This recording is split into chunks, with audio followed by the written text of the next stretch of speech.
Hello, welcome to our virtual conference.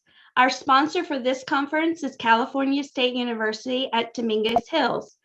Today's topic is Turkey, the biggest prison for journalists.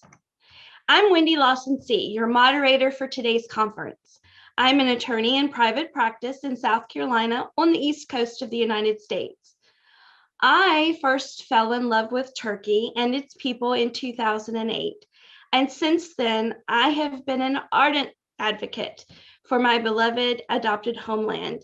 So I am deeply distressed by the decline of freedoms for the great people of Turkey, and it is an honor to facilitate today's discussion. First, let me provide a moment of background on the topic. Because of Erdogan's authoritarianism, Turkey now has more journalists in prison than even China or Iran. After the supposed coup attempt in 2016, Erdogan's state machine shuttered more than 200 independent media outlets, imprisoned thousands of journalists, banned over 500,000 websites, and blocked social media accounts. Turkey is now ranked 154th out of 180 countries on the Reporters Without Borders World Press Freedom Index. Turkey has been rated as not free for the fourth year in a row by Freedom House. Our speakers today will address Erdogan's continued march towards transforming Turkey into an autocratic state. Our goal is to foster a deeper understanding of how Erdogan's authoritarianism is destroying human rights in Turkey, and then offer some possible strategies to reviving democracy and an independent press. So let's get started. Our first presenter is Amina Frenze, is an editor, broadcast journalist, and advocate based in South Africa. She is a former managing editor of the South African Broadcasting Corporation and is active in the South African National Editors Forum and the South African Press Council. She is a board director of the Institute for the Advancement of Journalism. Most importantly for today's topic, Amina was actively involved during the collapse of apartheid in transforming the media in South Africa from state-sanctioned broadcasting to airwave freedom. Thank you, Amina, for joining us today. I'm going to turn this over to you. Good evening. Thank you very much, Wendy. I first visited Turkey about 10 years ago, where we visited many media houses, several media houses. And the media houses seemed to be thriving and had good business models of sustainability. I am based in South Africa, and together with my South African editors, my South African colleagues, we learned quite a bit in terms of business models adapted and suited to society and how that sustainability could work. So we were very impressed. But much has changed since July 2016. Thousands of people, as you had indicated, have been arrested, amongst them hundreds of journalists, and many journalists remain behind bars and others on a wanted list. But why journalists, we ask, amongst the thousands of people arrested? But we need to be reminded of the role of the media in a democracy, that is to report freely and fairly and also hold those in power accountable to its people or its electorate. And the impact of journalists, writers, public intellectuals behind bars is enormous.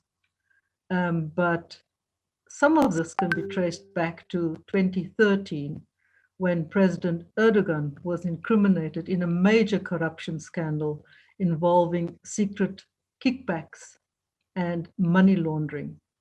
Then Erdogan started to blame cleric Fethullah Gulen, who is based in the United States of America.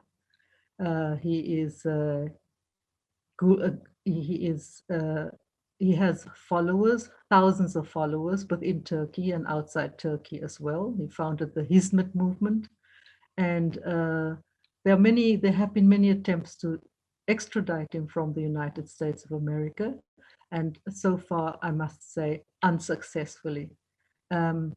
So the Gulen movement, founded by Fethullah Gulen, has been labeled a terrorist organization, and associates of the Gulen movements or people who practice the Hizmet philosophy of the Gulen movement have been targeted.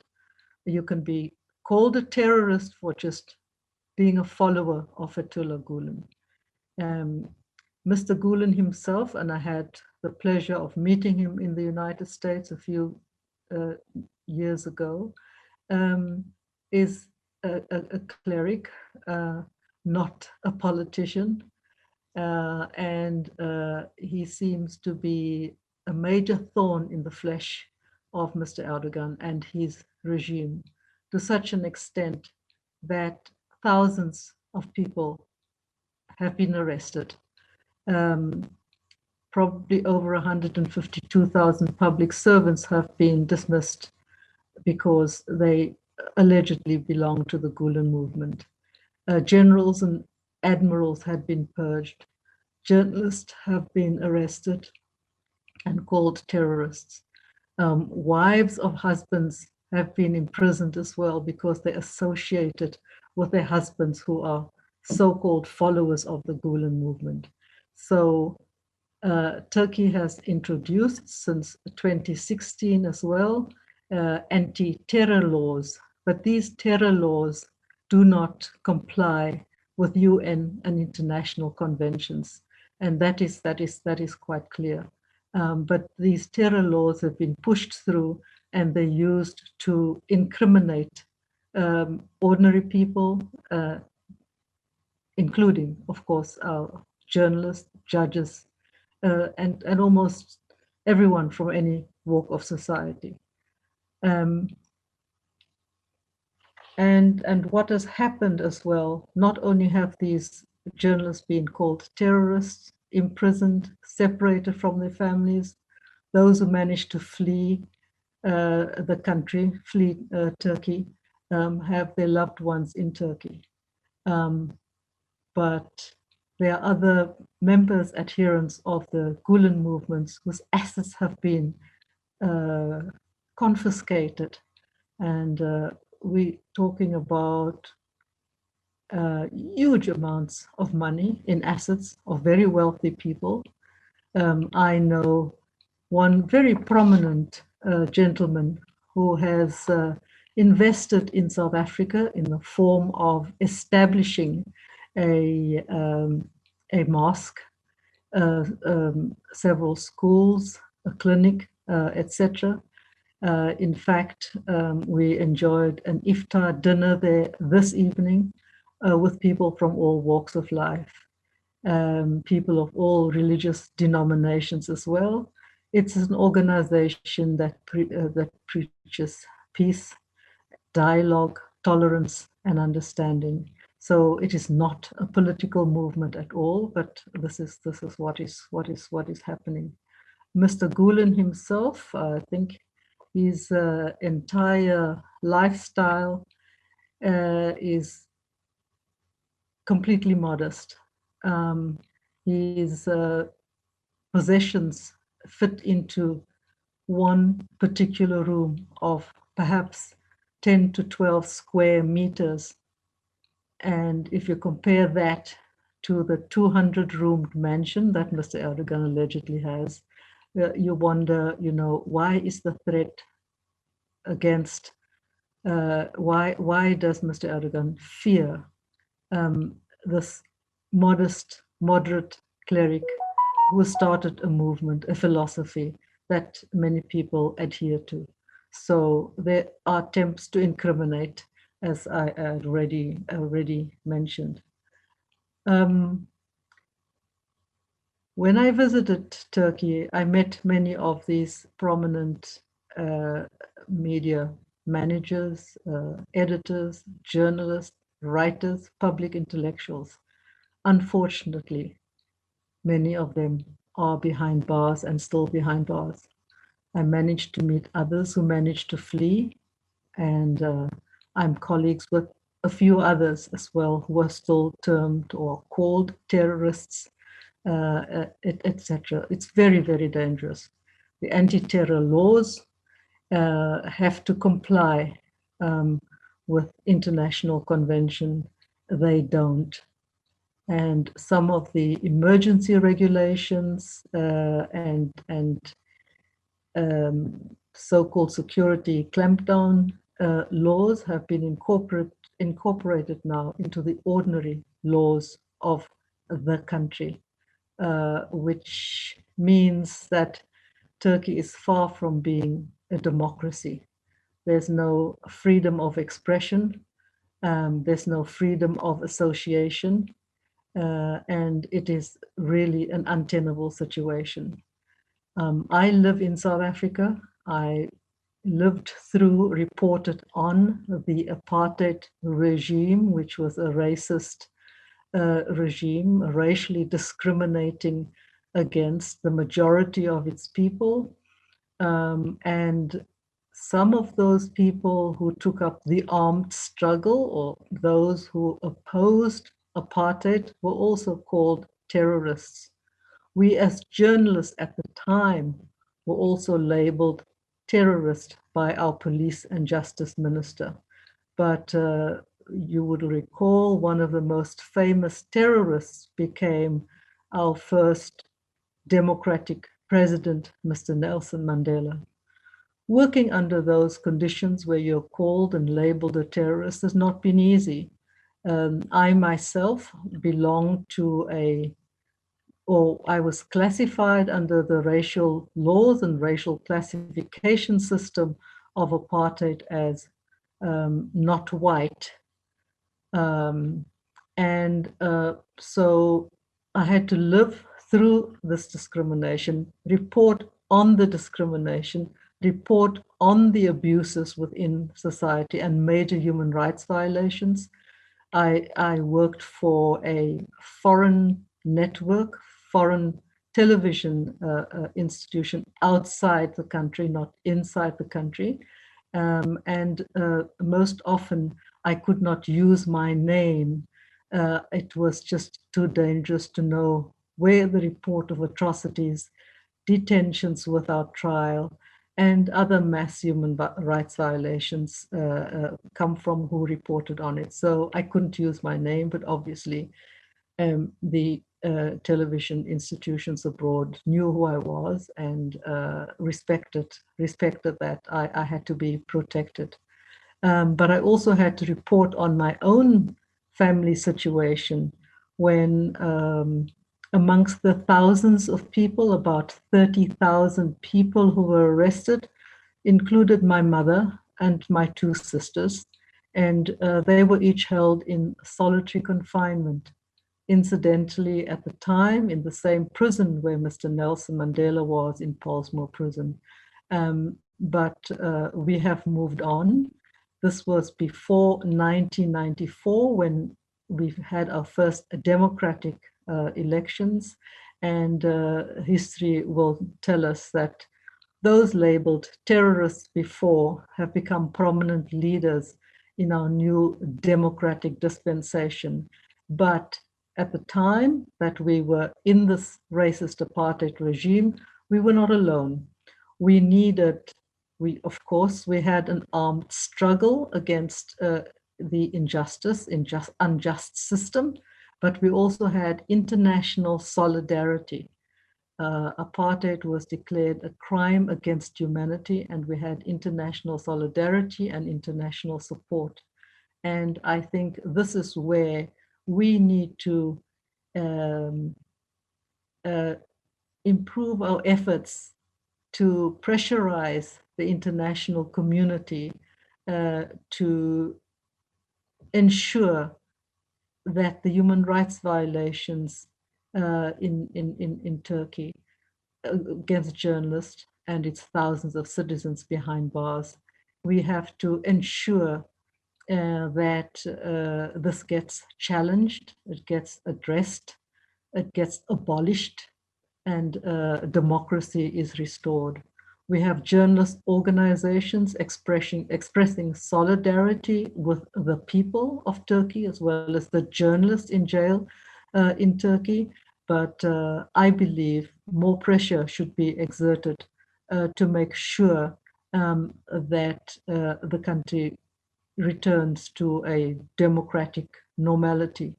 But unfortunately, I think labeling people, labeling terrorists, banning newspapers, closing down over 200 media institutions, that certainly is not indicative of a democratic situation. It is reported that about 90% of the media is controlled by government, and there's no freedom of expression, there's no independence of thought, independence of speech, independence of association. And I learned that there is a major media series as well, sponsored by the National Intelligence Agency. That is very, very scary. But some journalists or journalists behind bars and those who might be temporarily freed face judicial harassment, and that is exacerbated by an unfree judicial system. And many judges have also been purged. The judiciary is not independent, is not free, and government can dismiss, judges and civil servants. That is how far the country has deteriorated in the situation that it has. So I believe more pressure, more solidarity, and I believe we need to give more identity to those journalists behind bars, to those people behind bars, to those women and children behind bars. They have names, they have identities. I know that much is done in certain areas, in certain quarters, but I think not enough. We may not speak the same language, but we all are human and demand the human dignity that a normal person requires. But the repression continues, and unfortunately, there's been abuse of international Interpol conventions, for example, not necessarily journalists, but teachers and others have been kidnapped from various countries.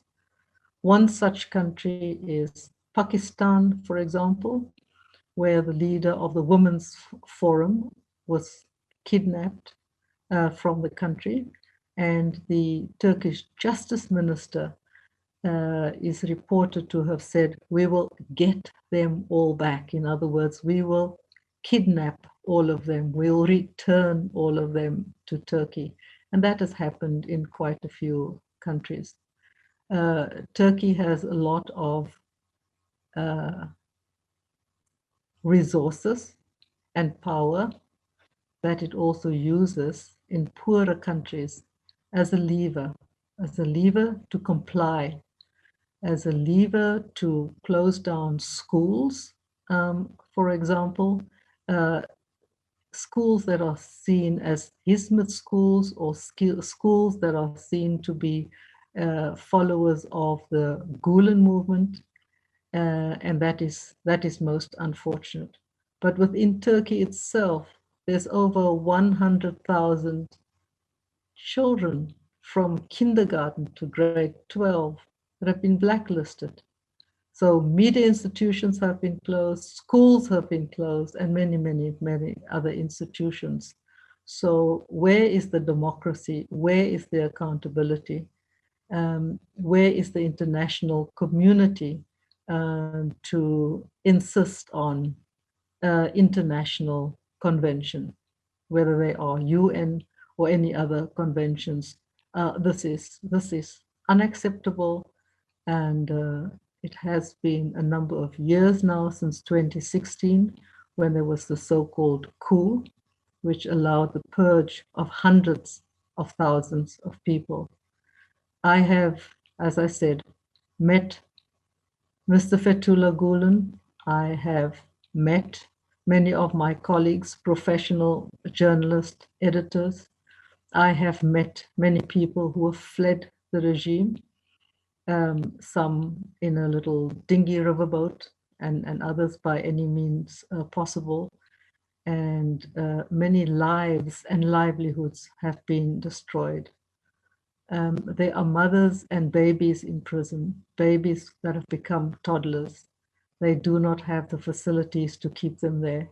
There are no attempts to school them, to educate them, to give them, the dignity that a child needs. That is most unfortunate. We have also, in South Africa, we've also had many journalists in prison, not only politicians and other people, but we've had many journalists in prison, some in solitary confinement for a long time. Some of them, upon release, took on very senior positions, whether as university teachers, university lecturers, and joined other international bodies as well. So fortunately, in our case, in South Africa, we have emerged, we have moved on, we have a democratic dispensation, but we couldn't do it on our own. It is with international solidarity, it's with international pressure. And I think that is what we have to keep up. Thank you. Well, thank you, Amina. I appreciate it very much. I do have a couple of questions, if you don't mind. Yes, please. I know your experiences obviously are very, very important to what we're discussing here today.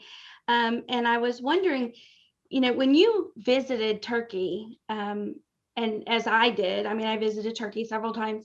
Did you, at that time, could you even imagine what is happening now in the society that you and I visited? Could you even imagine that we would be talking about this today about Turkey? No, it is very difficult. But at the time on my first visit, we spoke about previous coups in the country. And I must say, the people that we spoke to, including media editors and managers, they were very confident.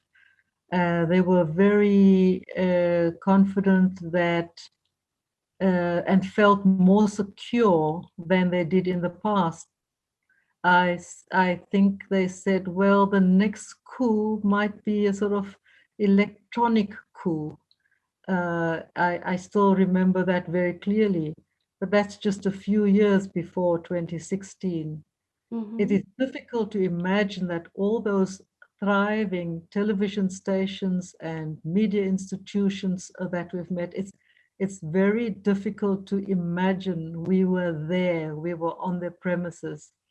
Things were not perfect. The second time I was there, there were already, attempts to censor one of the biggest newspapers, Zaman, for example, Zaman Daily, and what the newspaper company had said to this censor, whatever, we'll provide you an office. Why don't you just sit here? Why don't you just move in and do the following? So that was the last time I was there.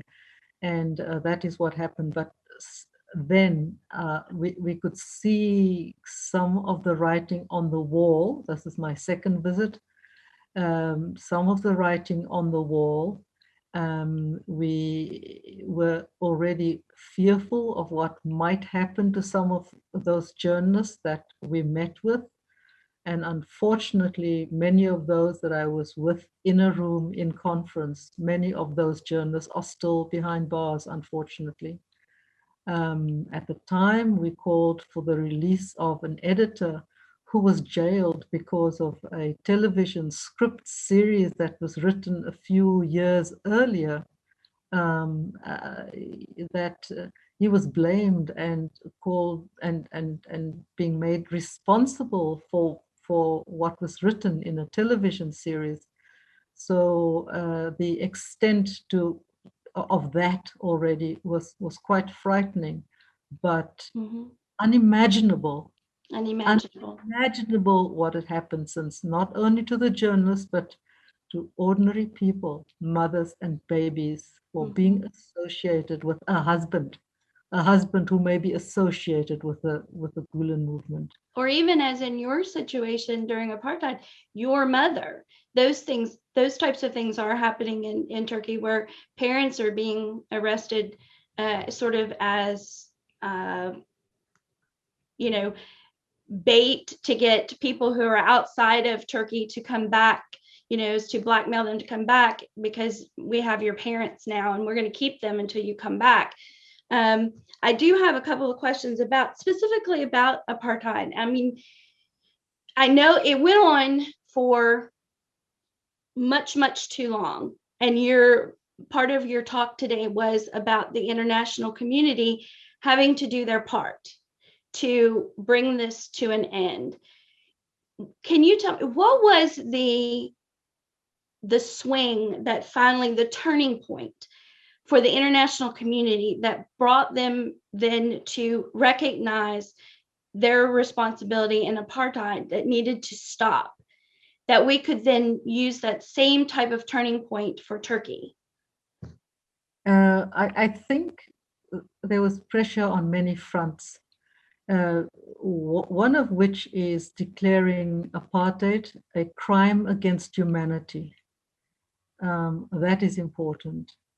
The churches were involved as well. The churches played a huge role, a huge part in our liberation, in our freedom that we enjoy today.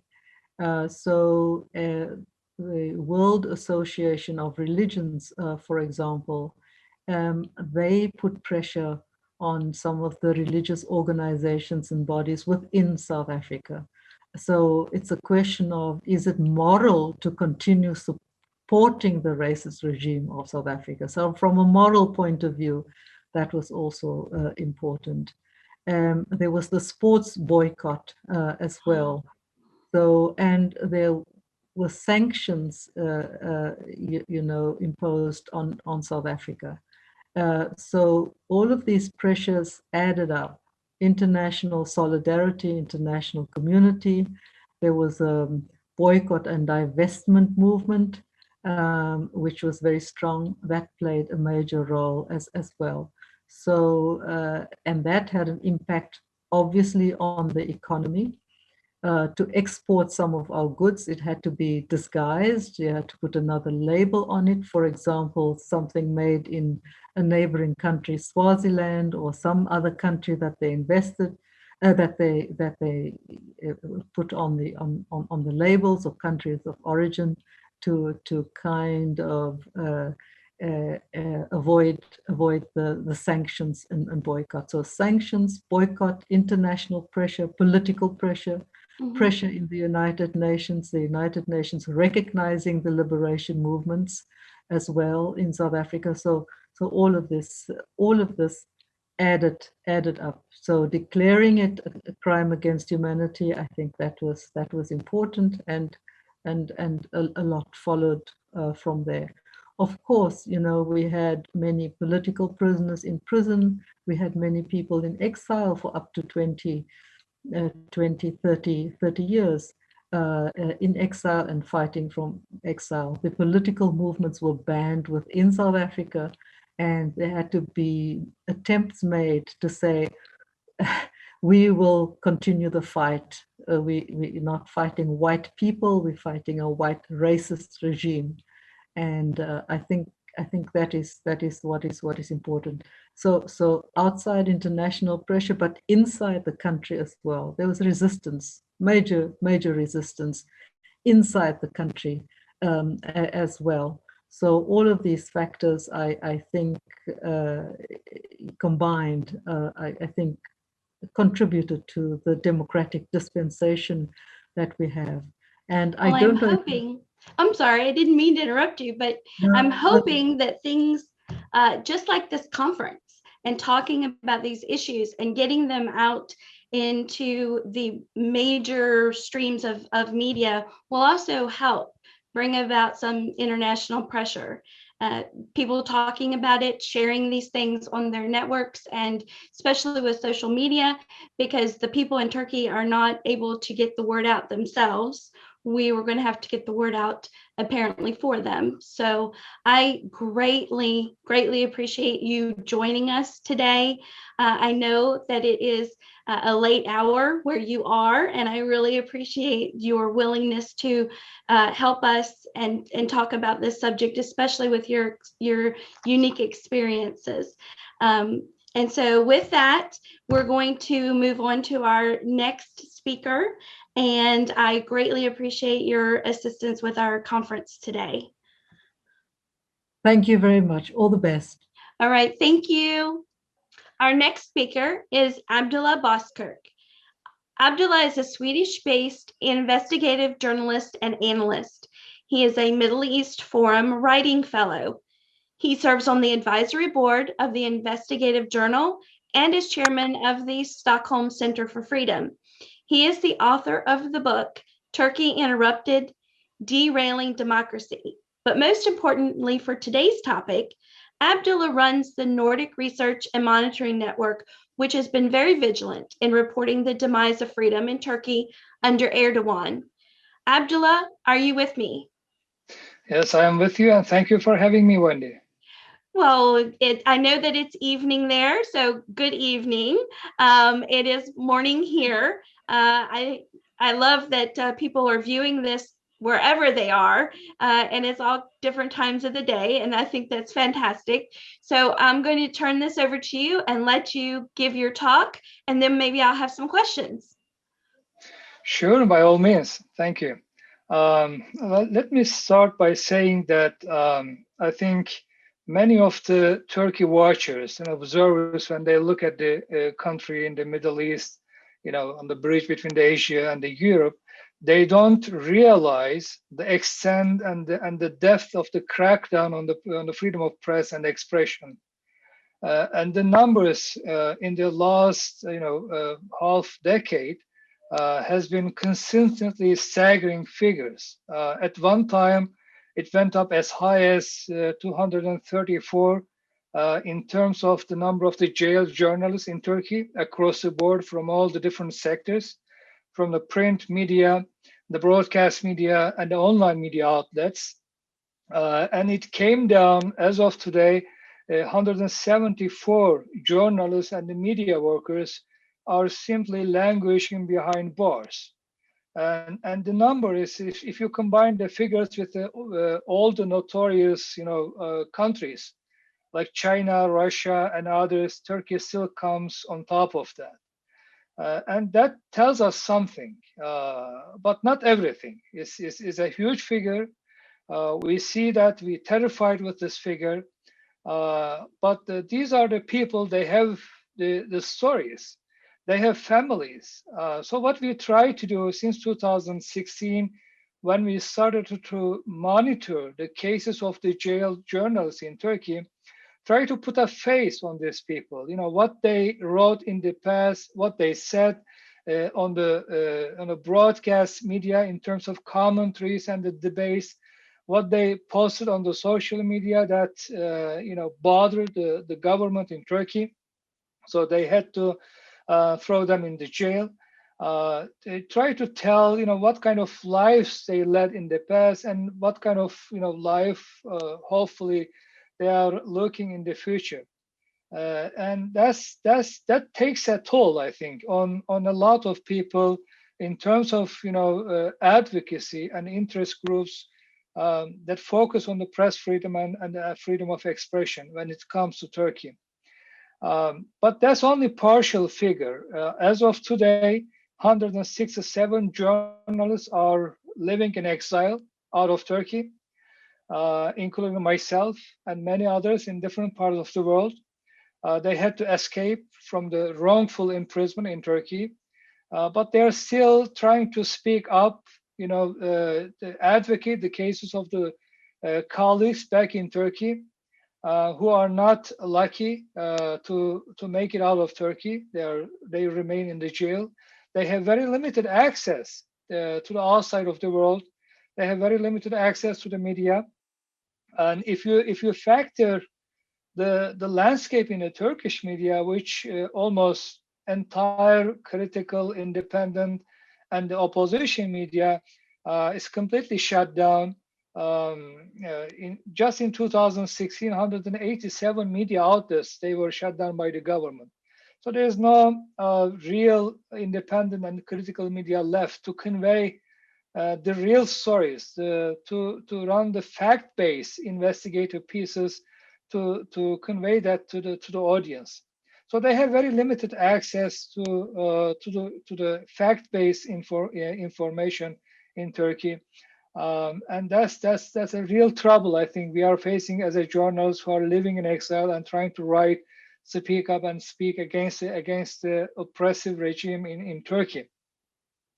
When you look at the cases of the journalists, in most of the time, the government comes with the very much abused penal code articles, like the counterterrorism articles, or the defamation and insult charges, or espionage, and perhaps also the coup plotting charges. When you post a tweet which is critical of the government, when you write an article that may be not into liking of the Turkish government, then you're automatically labeled as a terrorist, traitor, spy working for all kind of different foreign governments and the intelligence services. But that's not the end of the story there. They actually initiate illegal procedures. They file indictments based on this, insult and the defamation against the journalists. And the courts, accept this so-called evidence against them. And in the end, many of them, they got convicted and they served time. Almost half of the 174 jailed journalists in Turkey, they are in jail because they were convicted already. And the rest, pending the trial, and many of them are looking a conviction. With very much abusive criminal, procedures and the justice system in Turkey. The government is simply using these procedures as a whip, as a part of the intimidation campaign against the journalists. But many of us who are living in exile and trying to do our profession under very difficult and challenging circumstances, we are not in the clear either. The intimidation campaign is also escalates to outside of Turkey, beyond the borders of Turkey, and we face, all sort of different intimidation tactics launched by the government authorities or their extension, the proxies.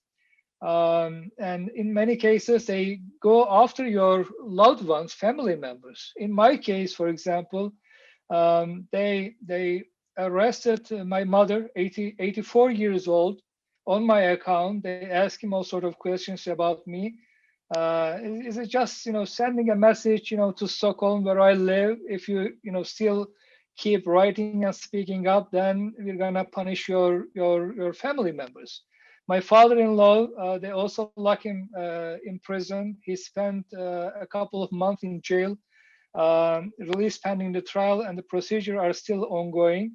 And he's going to go back to the jail if the judges, eventually render a conviction ruling at the end of these procedures. Last year, I was attacked in Stockholm by 3 men, whom I suspect connected to the Turkish government or the proxies. The case is still pending. The investigation is still ongoing by the Swedish authorities. But they managed to find out where I live. They waited, outside of my home. And as soon as I got out, they start attacking me. The long arm of this very oppressive regime, they see no boundaries. I'm used to see my picture plastered on the front pages of the government dailies back in Turkey. It's a very funny, actually. The state-run news agency, they even put a poster, like in the Western movies, in old-time Wild West movies, you see this wanted signs. They actually made a poster, put my picture in it. It's like, he's a fugitive, he's wanted man. And it's, just saying, suggesting, you can get him, whether dead or alive. So it's all kind of, tactics they employ. They even establish a fake official account on my behalf. I was very much surprised to see this, it looked very authentic, but it's not my page. I guess they're just trying to figure out, my sources, my colleagues, whom I've been in contact when I was writing the stories.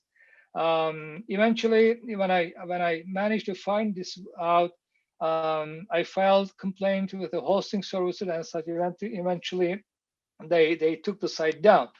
But this all describes a pattern when we look at the Turkish government. They have no respect to the rule of law, not just in Turkey, but outside of Turkey. They can do anything and everything to force people into silence, force them to stop writing. In some cases, these tactics actually work. I know, for example, some of my colleagues, they don't use their own names when they write the stories. They use pen names. They don't want to attract, undue attention to themselves, or they don't want to risk their family members or the loved ones back in Turkey. Perhaps the last point I would make is, as I said, we are monitoring the cases of the jail journalists in Turkey. The charges are very serious, and the conviction, if they get the conviction, they get to serve from 7 to 15, 20 years. In some cases, a lifetime sentencing imprisonment. But what's the evidence in this case file? When we look at that, in most of the time is just a tweet messages or retweeting the messages posted by others, books, the articles that published in a print media or online media. And in some cases, the commentaries in the debate programs they made on the TV programs.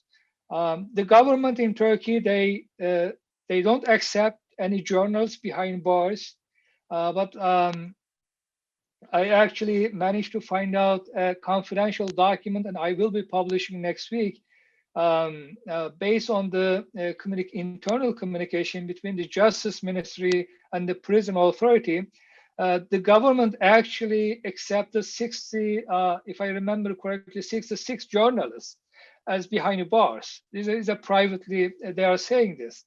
But in publicly, of course, they deny not even a single journalist are behind bars in Turkey, but we know that's not the case. What can we do to raise awareness on this issue, to make an impact? It's not easy because they go to the extreme, the government in Turkey. They employ all kind of tactics, all kind of intimidation, methods they invoke. But I think raising this issue very forcefully all the time in different platforms, not just the intergovernmental, platform like the United Nations, the Council of Europe, Parliamentary Assembly, as such, but also non-governmental organization. We need to keep speaking up, mentioning the names of these journalists, trying to put a face on the numbers, tell the world about their stories. is not very, appealing, business. We understand that because the general population, they don't care much about the, press freedom, although at the end, they are the ones who will be paying the price if they don't have a free and independent critical media in the country. But they don't see the immediate, impact of that. So it's up to us, on the journalists, advocate groups, interest group, lobby groups. We need to push this forcefully all the time because it's a patient game. That's, I think, what the government in Turkey is hoping.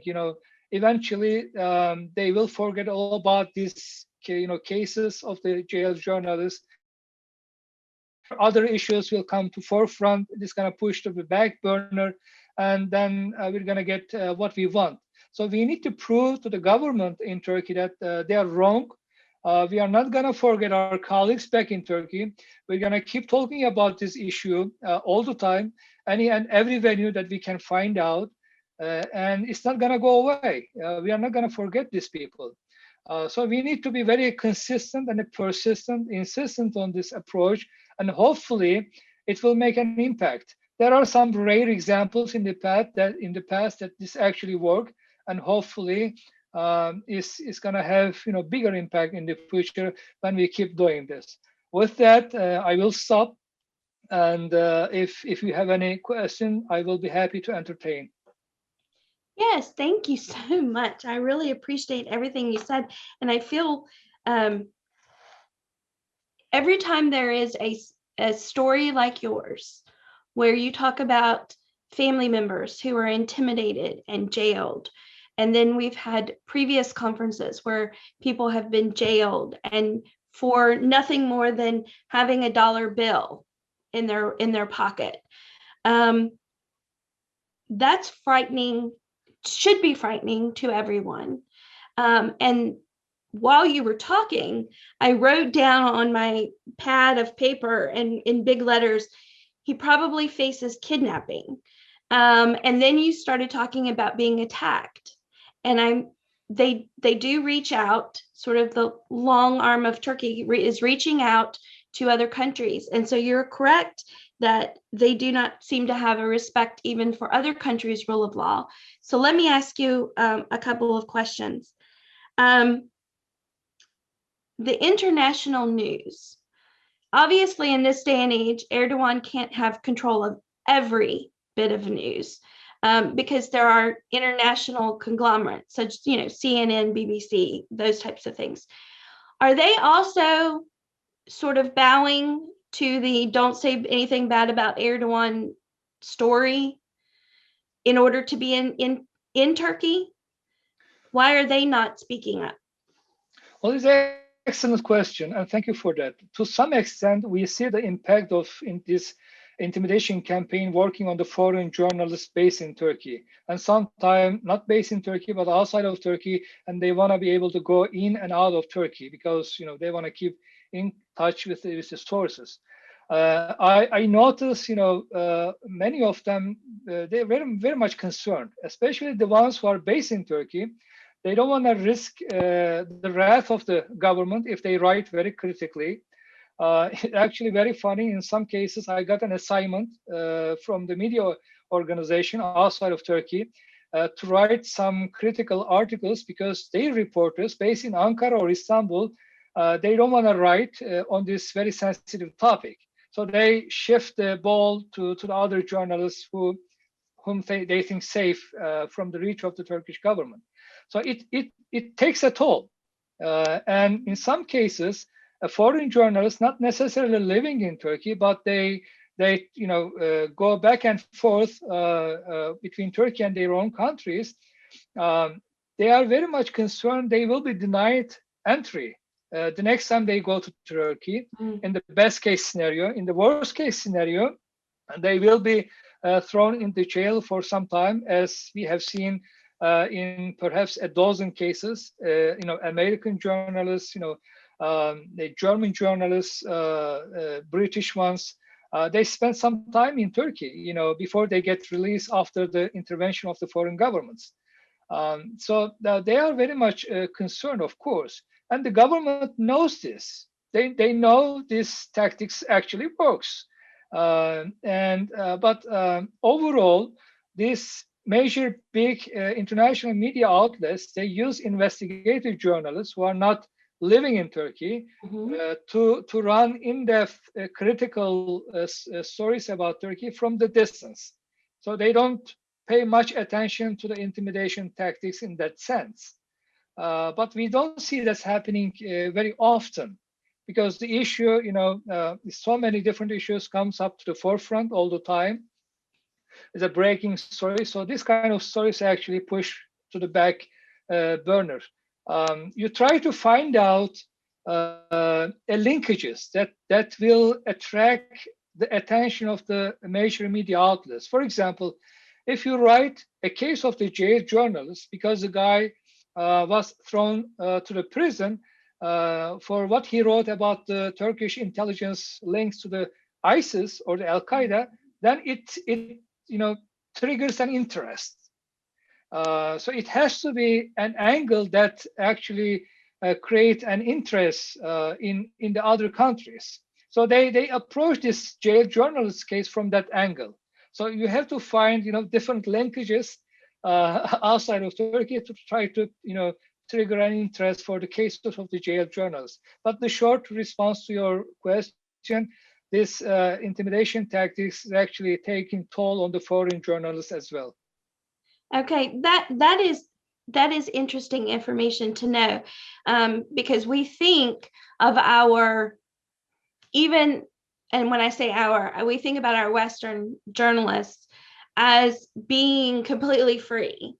And so because they're from a US-based outlet, that they just then have impunity to write whatever they want because we're Americans and we do say whatever we think.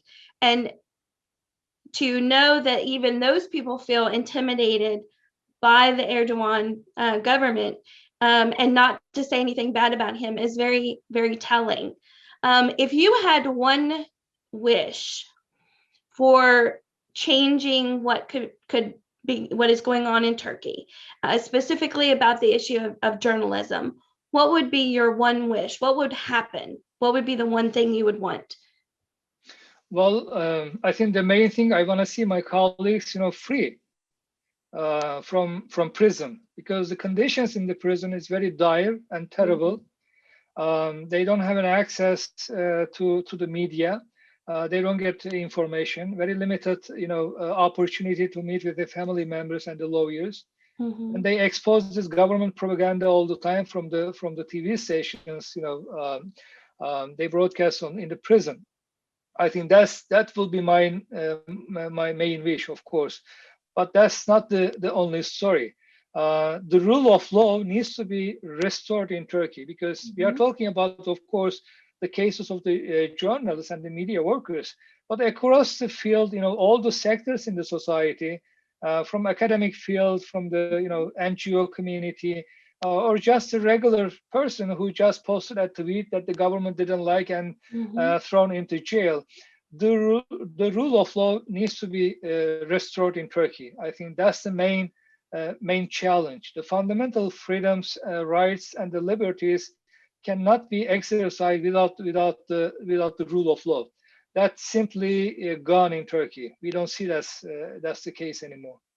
And as we had discussed in a previous conference, needing an independent judiciary, because it's one thing to imprison people, but then you do not have the backup of the judiciary who can stand apart from Erdogan, who would then release those people or not convict them, not sentence them, etc. So that is, yes, the rule of law is certainly the bedrock of the other freedoms that we enjoy. So I really appreciate that you took the time to be with us today, and I pray for your work and your continued safety as well. So I will tell you, because it is coming up very quickly, that Eid Mubarak, so that you can enjoy the ending of your Ramadan. Thank you very much for having me. Truly We're appreciate going it. to move on to our next speaker, and thank you very much. Yeah, all the best. Bye-bye. Let's move on to our next speaker. Our next speaker is Bill Tammeus. Bill was a columnist for the Kansas City Star for 36 years. In 1982, he and his colleagues at the Kansas City Star received a Pulitzer Prize for local reporting. Currently, he authors a blog called Faith Matters and writes columns for the Presbyterian Outlook, Flatland, which is KCPT TV's digital magazine, and for the National Catholic Reporter. He is the author of 7 books. His most recent book, entitled Love, Loss, and Endurance, a 9/11 story of resilience and hope in the age of anxiety, was just released in January. Bill, are you with me? I am, Wendy. Thank you. I'm going to turn this over to you. Have a good time. Let us know what you think. Thank you. Greetings, salam alaikum, shalom, Eid Mubarak to everyone. I want to explain, first of all, why the shelves behind me are all empty. My wife and I are in the midst of a move, and the hundreds of books in our house are in boxes. So that's what you're seeing behind me. I want to begin today with some information that I've drawn from Washington Post columnist Trudy Rubin recently. She wrote this: the 2021 World Press Freedom Index, compiled by Reporters Without Borders, reports that, quote, journalism, the main vaccine against disinformation, is completely or partly blocked in 73% of the 180 countries ranked by that organization. She writes that 32 journalists around the globe were reportedly killed last year. Already this year, in Afghanistan, 3 young women, employees of a local TV station in Jalalabad, were gunned down in March by local Islamic State affiliates. That's after a 26-year-old woman from the same station was shot dead in December. But today's main threat to press freedom in the United States, she writes, is more insidious than grisly murders, and it undermines the very future of our democratic system. She says, I refer, of course, to the growth of an alternative media universe amplified by Donald Trump that attracts a sizable portion of the American public into their own news silo and feeds them a constant and hypnotic news diet, quote, news diet, of outright lies. That, she says, cuts to the heart of how we define press freedom. So although press freedom is certainly an issue in Turkey, with Erdogan's suppression of the media, it's on the minds of journalists around the country. For instance, I want to quote my friend Tony Norman, who is currently president of the National Society of Newspaper Columnists, a position that I used to hold. Tony recently wrote this: a brutal, undeniable fact of modern life is that the free press, that incredibly shrinking share of the world's media ecosystem, is under siege. Authoritarian governments and dictator wannabes who know that they can hold power only by lying have launched a frontal assault on truth. Does that sound familiar? One of the favorite propaganda tactics, Tony writes, is claiming that real news, especially news that reveals their wrongdoing, is, quote, fake news. They also employ the time-honored way of escaping accountability: shut down the independent press and shut up everyone who disagrees with them. Lock them up, beat them up, threaten their families, shoot them, whatever it takes. The free press, Tony writes, free speech and free expression in all their forms have rarely, if ever, faced so much peril on so many fronts. With the collapse of the Soviet empire, Tony says, and the end of the Cold War hostilities 3 decades ago, we had reason to hope that totalitarian threats to press freedom would fade. But authoritarianism never went away. It just morphed into new shapes and glommed onto more successful social and economic systems. Then he says this: just spin the globe. In a high school social studies class, cover your eyes and stop it with your finger. Chances are you have landed on a country where the government is arresting, jailing, beating, or even killing journalists, usually with impunity. Tony describes the job of real journalists this way: check facts, be fair, correct mistakes, separate news from opinion, expose wrongdoing. Well, the reality is that when you shut down one freedom, like press freedom in a country, you also are shutting down other freedoms, and that is certainly the case in Turkey today. Recently, the U.S. Commission on International Religious Freedom issued its annual report on various countries that are suppressing religious freedom. And I want to share with you just a couple of sentences from the report that deal with Turkey. It says this: in 2020, religious freedom conditions in Turkey continued to follow a troubling trajectory. The government made little or no effort to address many long-standing religious freedom issues, and it ignored the continued targeting and vandalization of religious minority properties throughout Turkey. In December, Turkey's parliament passed a law that human rights groups warned would increase governmental control over civil society, including religious groups, by subjecting them to intensified oversight and new limitations on online fundraising. Many religious minorities in Turkey continued to feel threatened in connection with incidents perpetrated by non-state actors or due to direct pressure from the state. Throughout the year, the report says, authorities brought politically motivated charges of blasphemy against individuals and groups, while others in official positions used rhetoric characterized as hate speech that denigrated non-religious individuals and members of the lesbian, gay, bisexual, transgender, and intersex community. Finally, the report says this: the Turkish government has become increasingly repressive since a July 2016 coup attempt, detaining numerous journalists and perceived political opponents, including a reported 292,000 individuals affiliated or accused of affiliation with the US cleric Fethullah Gulen.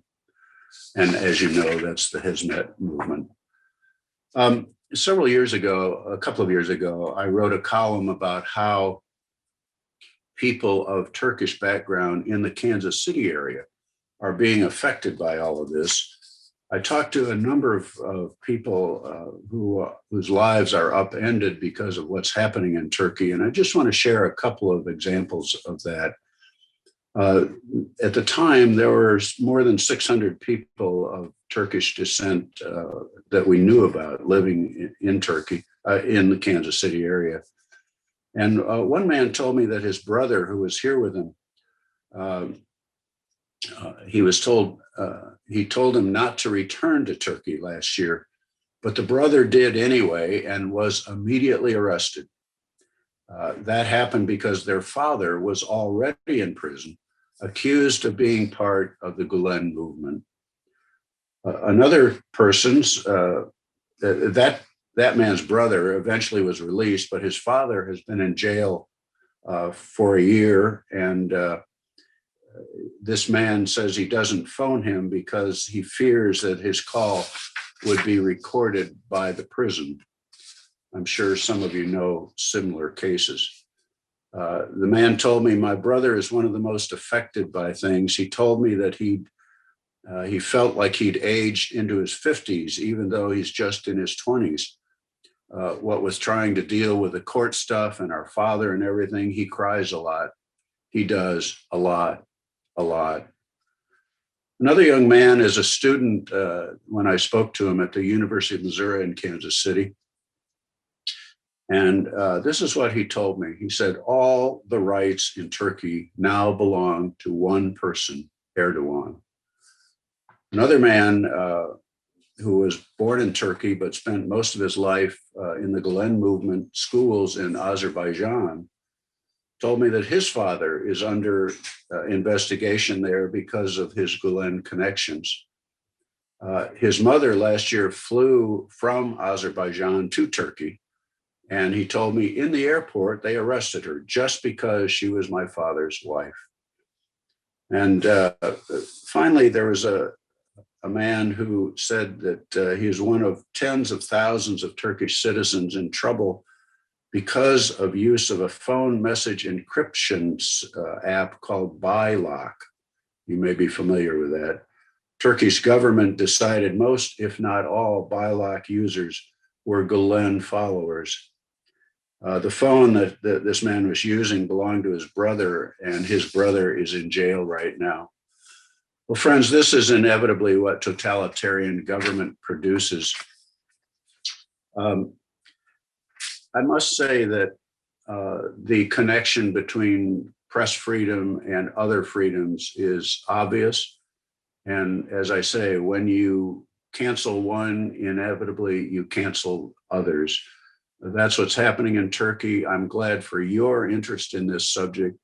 I appreciate the fact that you care enough to be here to listen to the speakers about this today. And I trust that you will find a way to do what you can to change this system. Again, Eid Mubarak. Thank you for listening. Thank you, Bill. I appreciate your comments. I have a question, well, really just a comment, I guess. When we talk about the freedom of the press, and you were talking about the collapse of the one freedom, then collapsing the other freedoms, I think the press is so tied into the freedom of speech because the press are the people who are supposed to speak. And if they can't speak, then why do the other people in a particular country, they have to be extraordinarily brave then to speak up. And so by closeting in the media outlets, these independent media outlets, and closing off access, these websites, these social media accounts, closing off access to outside information, Erdogan very quickly was able to dismantle the constitutional humanitarian rights that everyone believes in, and he was able to do so very quickly. Thank you for your comments, especially the anecdotal things that you said about the individuals that you had, because I think the one takeaway today is that all rights belong to Erdogan. I thought that was extraordinarily poignant, and I thank you very much for those comments. And I do wish you well on your move. And I know that's very arduous. Some of us hope never to move again. And as you can see, I have all these books as well. So books are the worst part of the whole thing. So, but in many ways, the best part of life, actually, in books. Wendy, let me just briefly add this. When you begin to shut down rights, you mentioned freedom of press, freedom of speech, freedom of religion. Another one that quickly goes is freedom to gather together and freedom to organize. And obviously that's happening also in Turkey. And it is a quick process. When you begin to lose freedoms, boy, they go quickly. And that's why quick action and quick response is so necessary. Is there anything that you believe the international press could be doing to reverse this? Well, clearly, I think there needs to be more coverage of what's happening in Turkey. It's hard to do because of the restrictions there. But to tell the story of those who have left Turkey and whose lives are disrupted because they felt forced to leave Turkey or they made their way out. I think the international press could do more along that line. And that's what I tried to do in that one column that I quoted from, is to show how lives here in Kansas City are directly affected because of what the Erdogan government has done. Well, we are very appreciative of your efforts, and we hope that people will take some of the things that you said today and they will spread them to their own networks and social media accounts, and we will be able to get more word out. I thank you so much for joining us. We're going to move on to our next speaker. Great. Thank you. You're welcome. Thank you. Our next speaker is Ergon Babahan. He has worked at many of Turkey's most prominent news organizations as a reporter, columnist, and editor. He was the editor-in-chief of the second biggest newspaper in Turkey, Sabah. He is one of thousands of journalists who were purged after the supposed coup attempt in 2016 for simply doing his job, telling the truth. He is a political refugee in Canada and is currently editor and columnist for avalnews.com. Ergon, are you with us? Yes, hello. Hello, welcome. I am going to turn this over to you and let you give your comments, and then maybe I'll have some questions at the end. Okay, what we are witnessing now determined the scope of, at that time, press freedom. Ittihad Terakki was the first government to kill journalists in Istanbul. And this tradition continued during the independence war. And Nurettin Pasha, who was a close friend of Mustafa Kemal, got killed, a famous journalist, Ali Kemal, by his mob, lynch. So in Turkey, completely different culture dominate state's policy toward journalists and academia. State determines the borders of what a journalist can do and cannot do. It's the same reality for academia. In Turkish universities, there has never been a freedom to study, to research, or to write a book, or to teach in the classes subjects determined by the state policies. Let's say we have never heard about Armenian genocide. There was Armenian issue, and it was told as the state dictated it. And it's the same with Kurdish issue also. There was a professor of sociology, Ismail Beşikçi. He was sentenced and spent more than 20 years in prison because of studies about Kurds and their history and differences from Turkey. And as we said this repressionist policies took over from Talat Pasha and Ittihad Terakki continued and came today. During the first years of the early republic, there was also a repressionist policies toward the media. Also, the one party created his own media and did not allow any other groups have a newspaper, the dominant way of publications those days, or the magazines. In 50s, we saw a kind of press freedom, early years of Democrat Party, but towards the end of its governance, they turned to the repressive policies also, and prisoned so many journalists and brought so many rules to censorship the news stories or columns, and so many newspapers went to print with empty pages those days to protest the censorship. Was the same story during the 70s, after the military coup in 1980, in the early years of 1990s. The subjects were determined by the state. You were free to criticize sometimes the governments, prime ministers, ministers, write about their corruptions. It was the field that you are given, you can play within it. But most media groups became kind of industrial conglomerates. So very rich people went into the business, or those who want to be richer.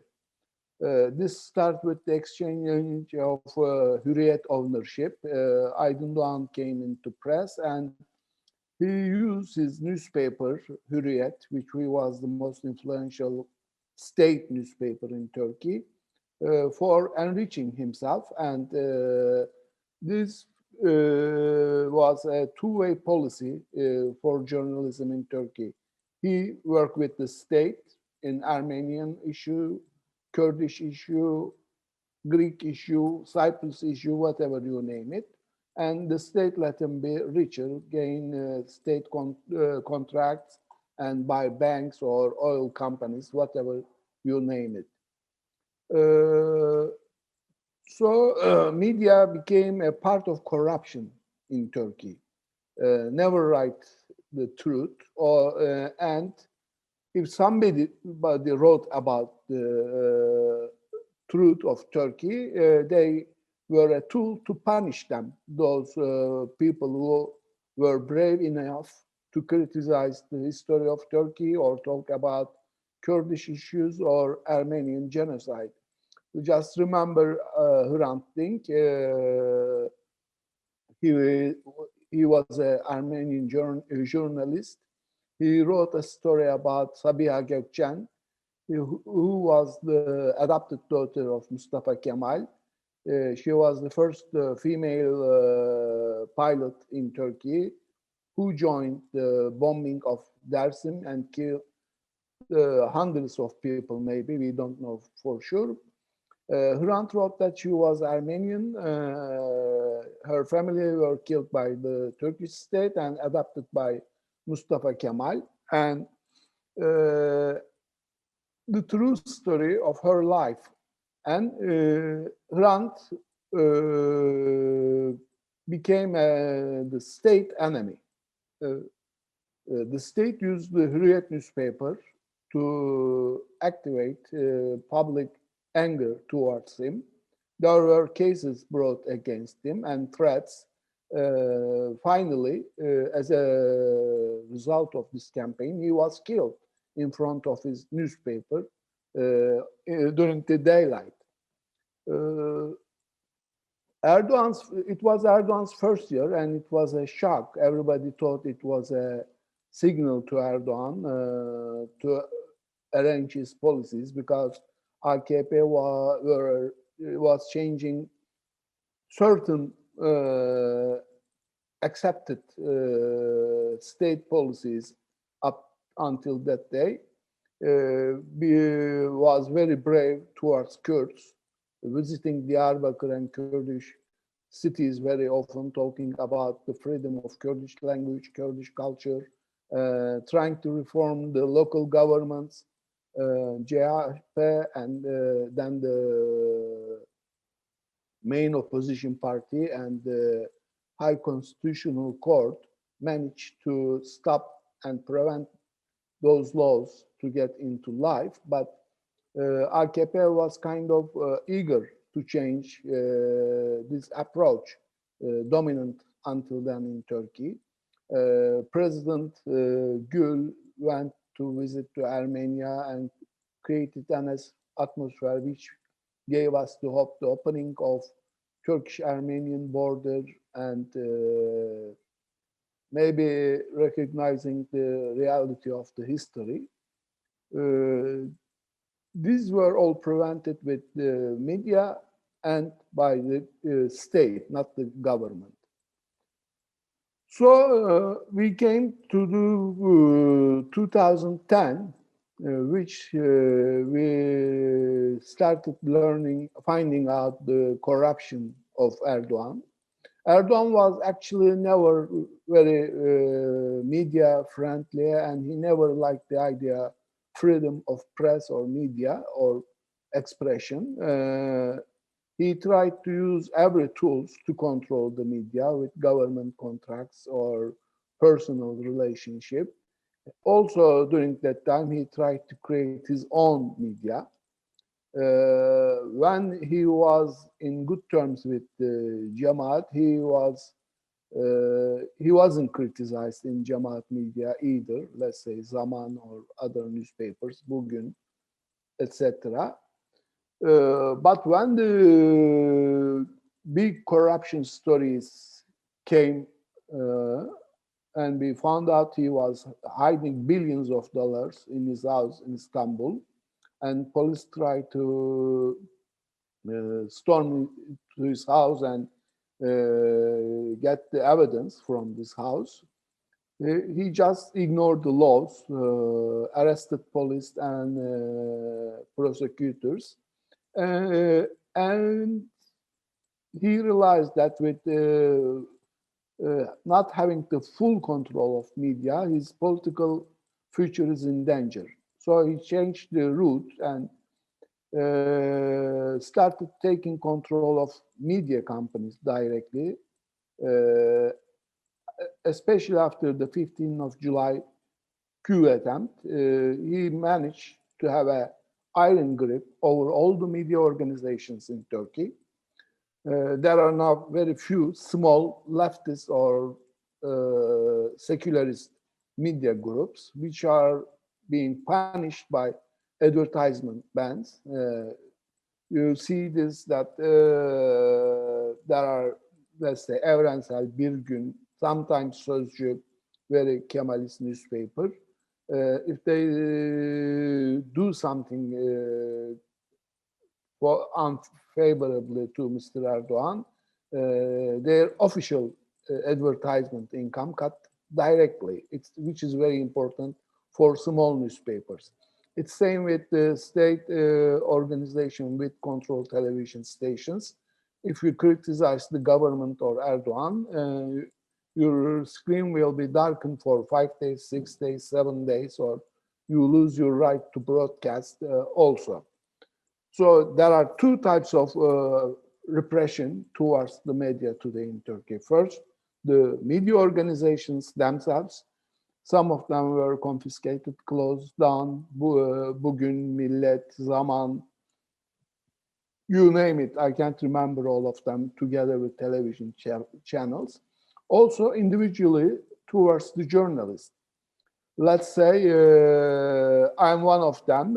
Turkish Press Authority canceled press cards of 100 journalists without any reason. So it's not important for journalists like me who live abroad, but in Turkey, if you don't have this press card, you cannot follow any official event, cannot join the press conferences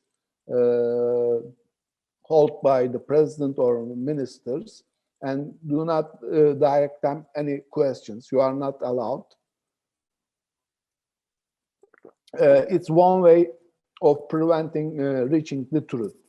The other one is punishing those journalists who wrote about what happened in the eastern part of Turkey mostly. Let's say in October 6, 2020, Mesopotamia News Agency's reporters Adnan Bilen, Cemil Uğur, Şehriban Abi, Nazan were arrested for reporting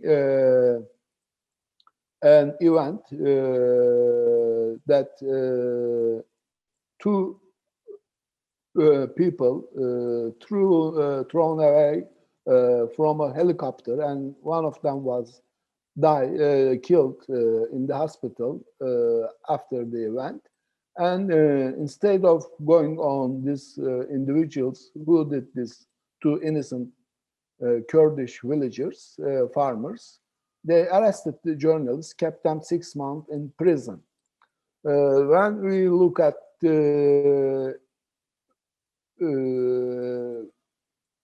those journalists who are in prison, arrested after the so-called military coup attempt, you realize them. I will give a few examples.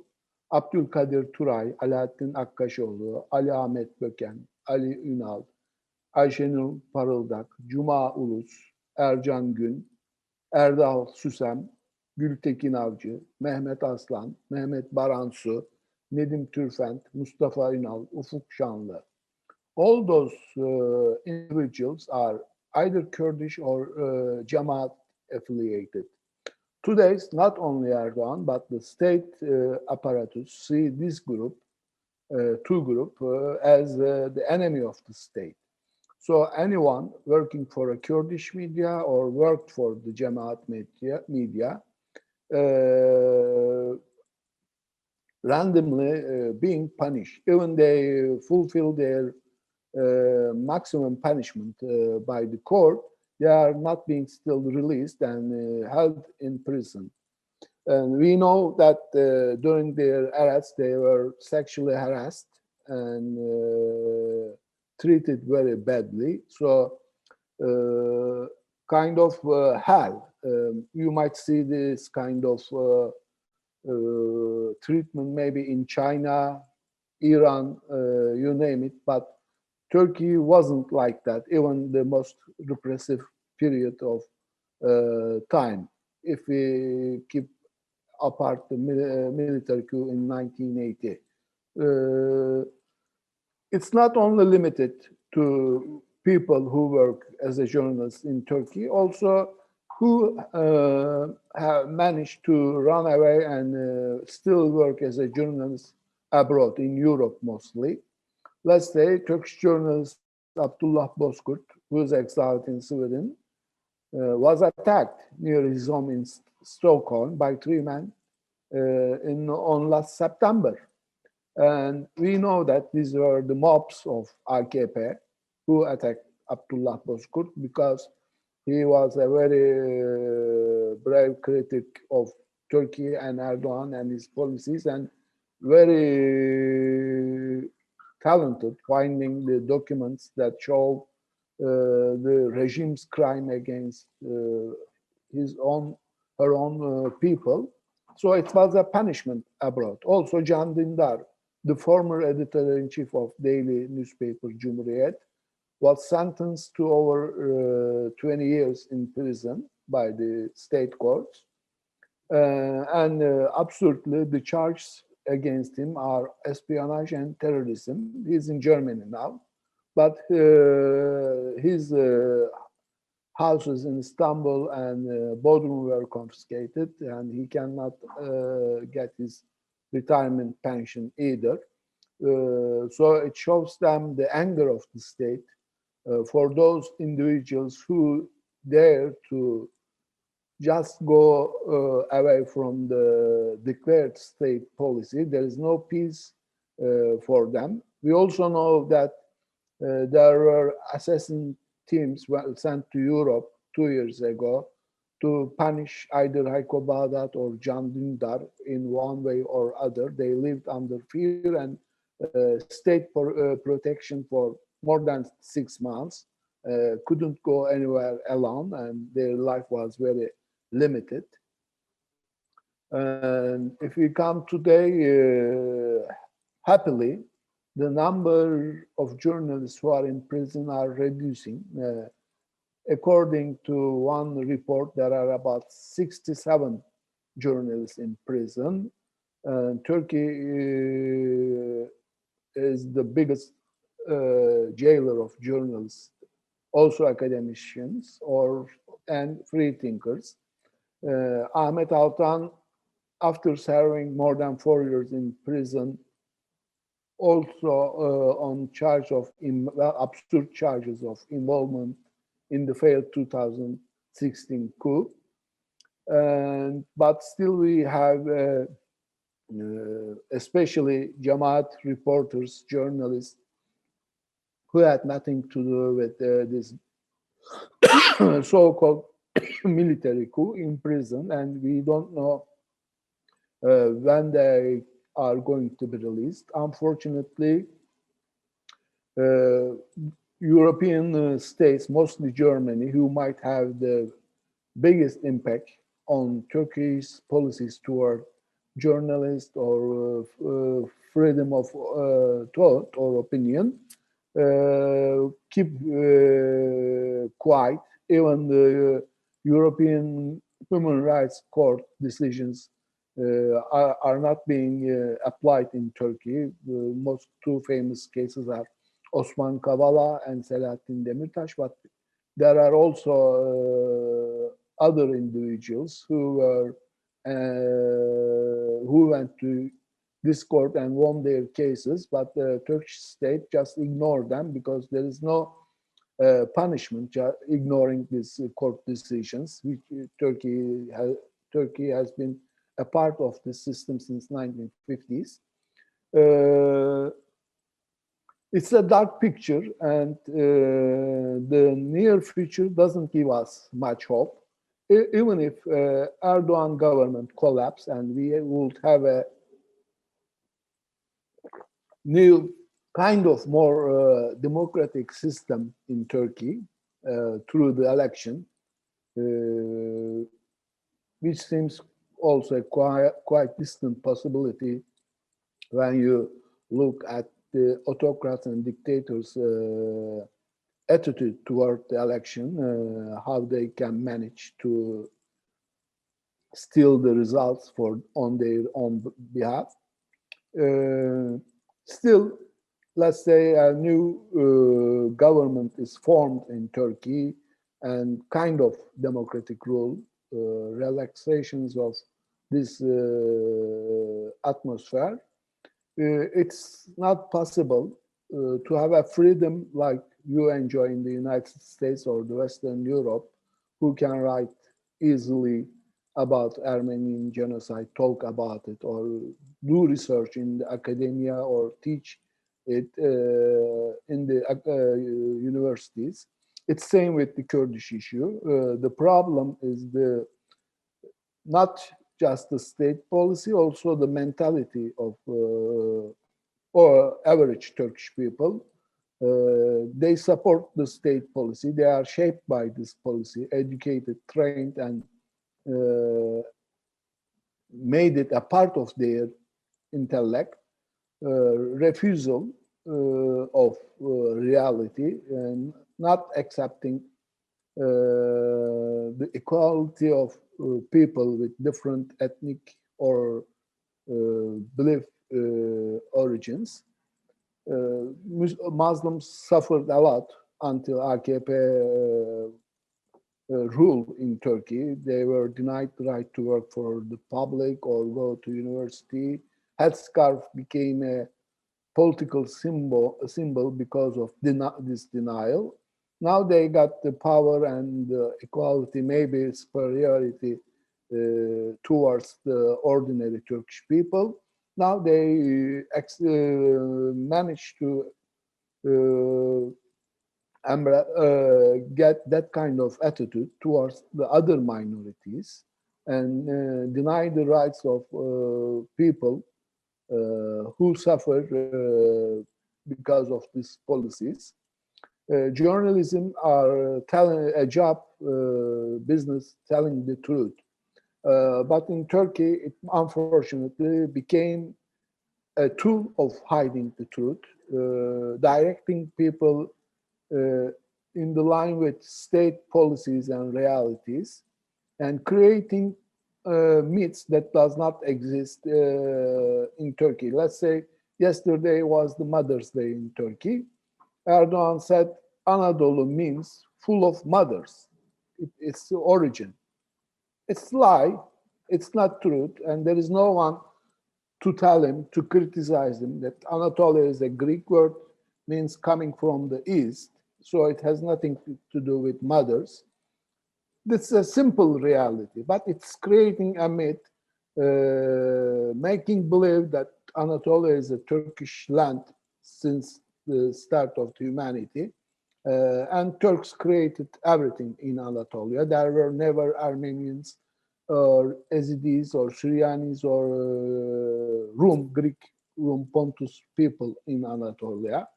They don't know starting in the end of 19th century, the Ottoman sultans, after that Ittihat Terakki and the early republic, purged those people from Anatolia, killed Armenians, sent away Greek people from Western Anatolia mostly. And even the killer of Greek people in Black Sea region, Topal Osman, declared a hero by the so much applaud Istanbul mayor CHP candidate, Ekrem İmamoğlu, as a hero. Everybody knows he's a mob leader, killed, tortured, did unimaginable things towards these harmless and undefended people.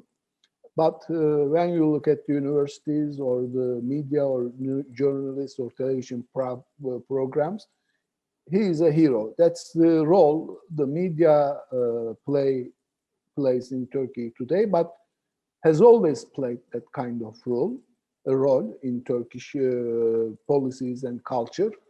And this problem won't go away with a change of government. It's what we need to change of a state mentality, which not seem possible in the near future. Thank you. Thank you so much for your comments today.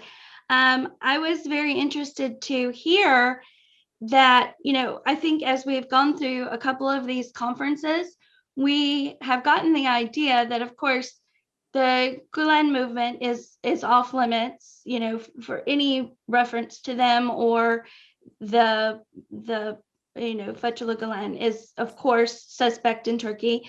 And then, of course, anything that might look as though it's defaming Erdogan, but that is a very broad category. So I was thinking along the lines of, defaming him personally, but I saw an article on your news agency at the very top where it was talking about bringing a criminal complaint against a research agency for reporting that the rate of inflation is higher than what the government is saying it is.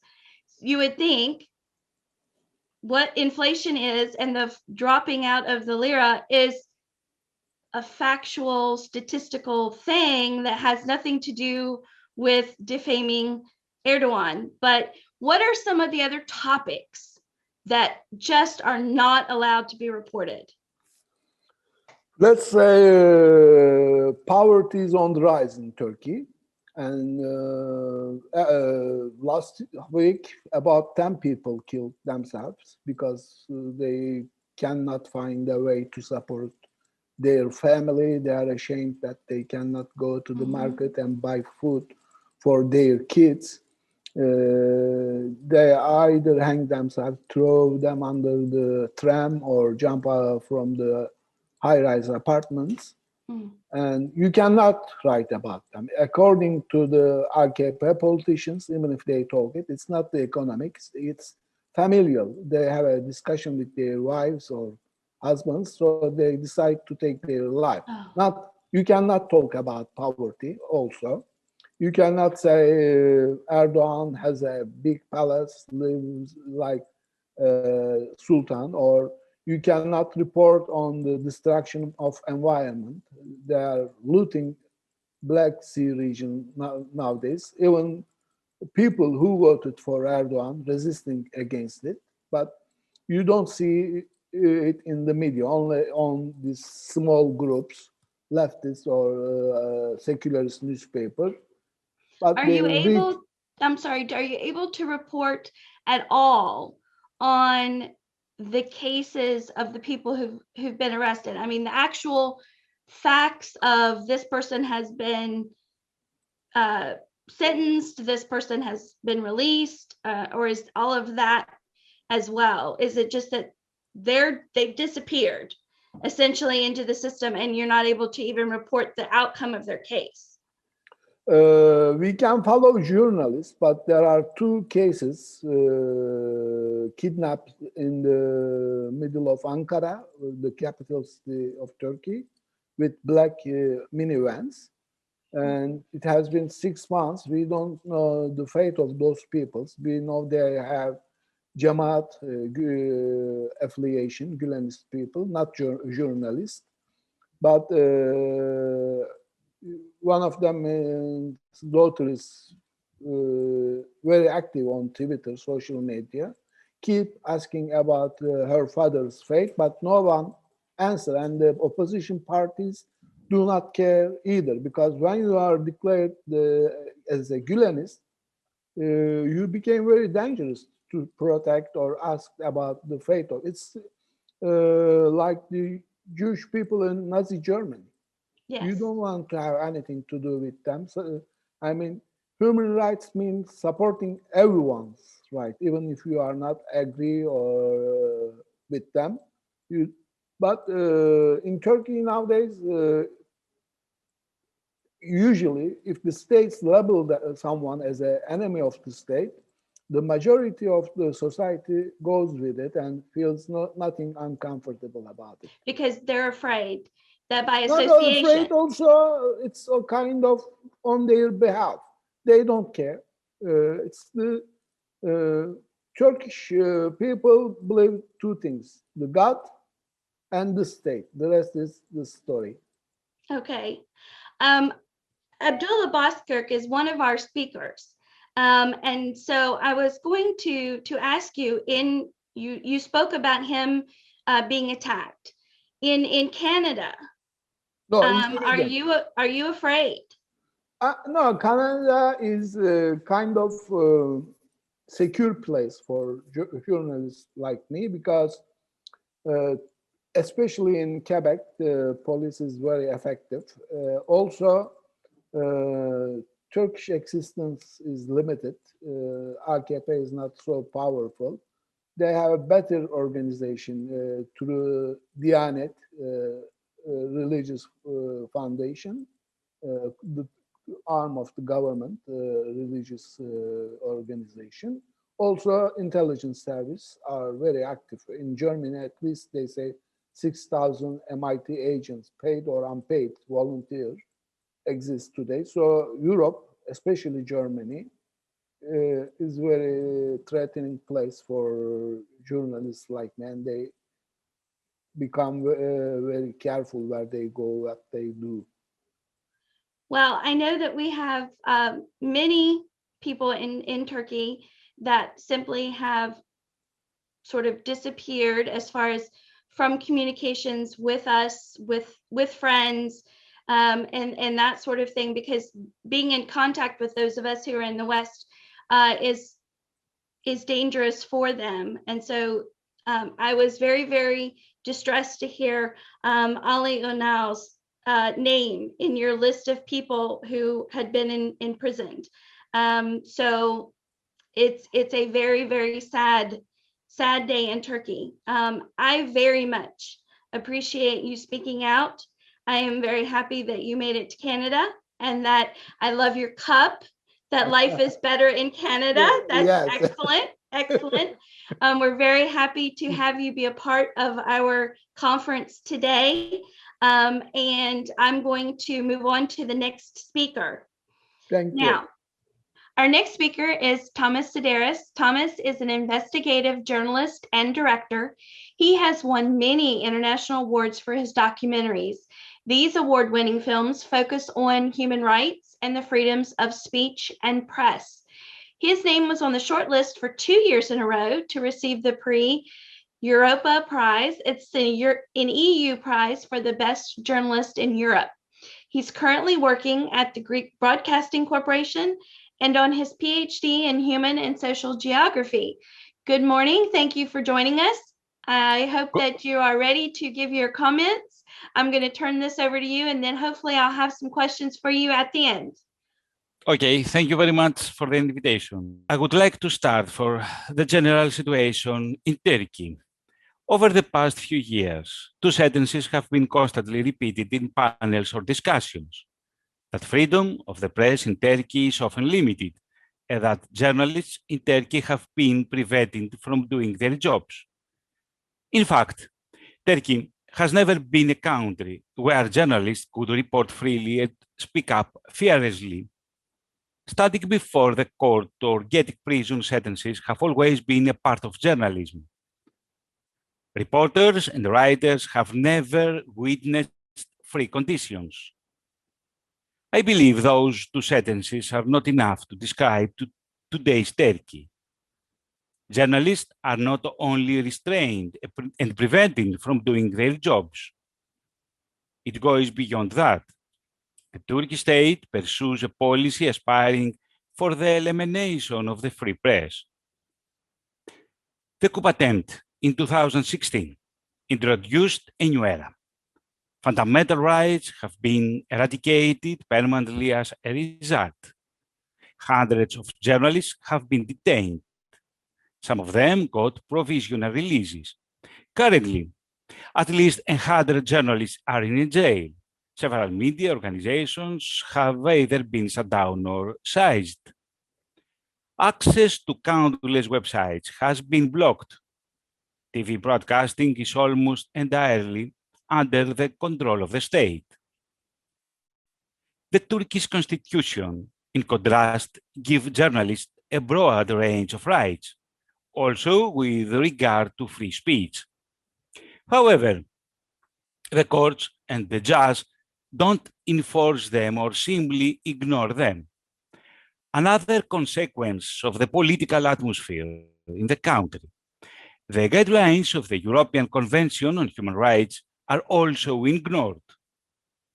You know, the fragile connection between the judiciary and the state of law, which partially existed before the coup attempt, is now completely lost. Today, we see a system unwilling to respect its own legislations. Turkey's judiciary is not a problematical institution.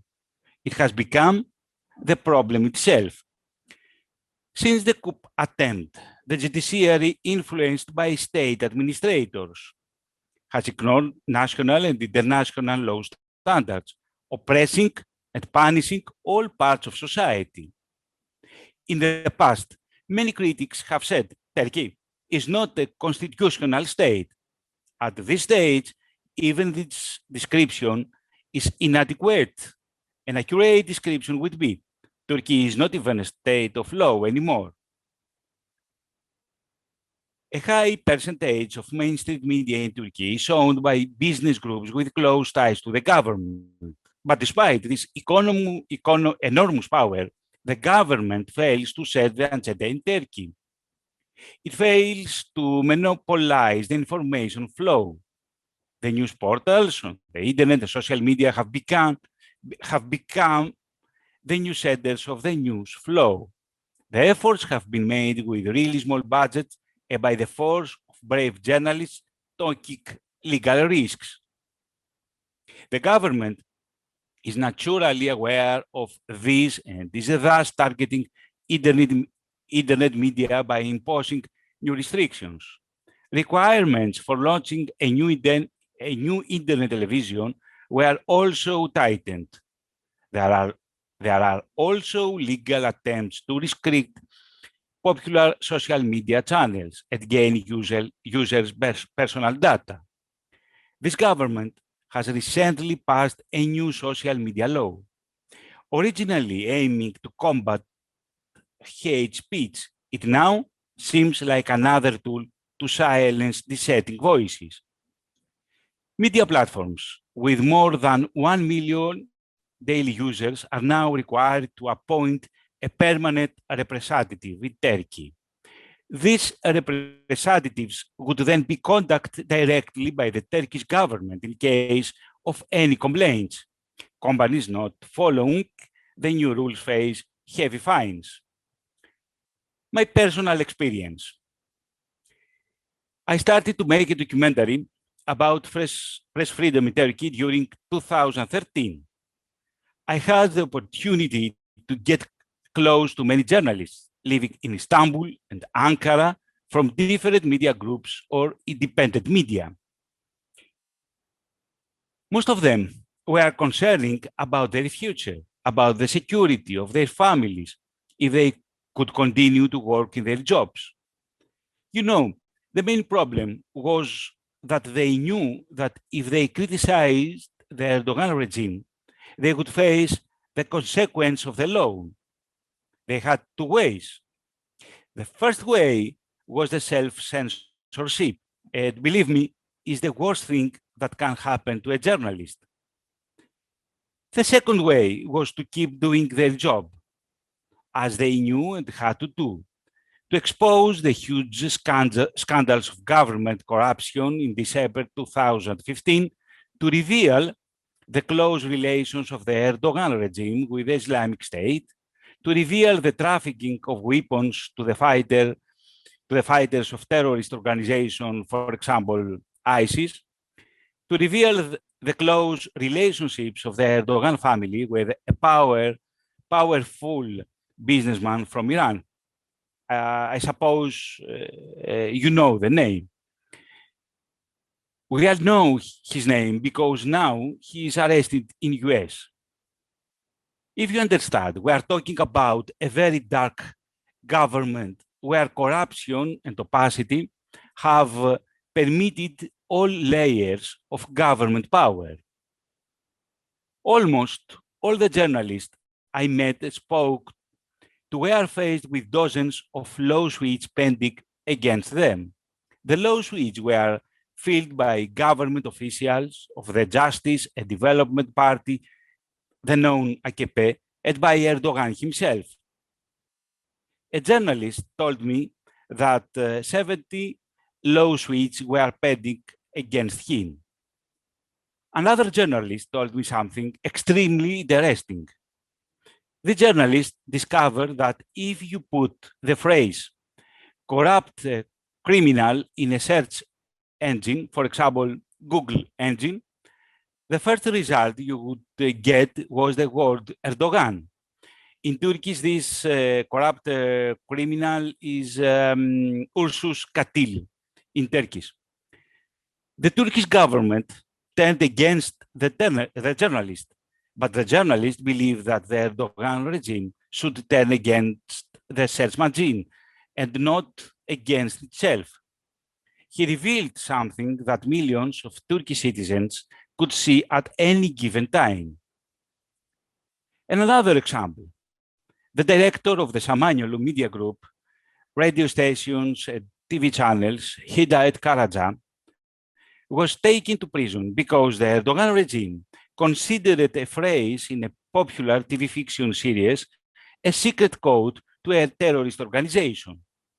After the director was imprisoned, the police occupied the media group building, the TV signal was stopped, and all the journalists and all the employees were fired, I think about 2,000 people.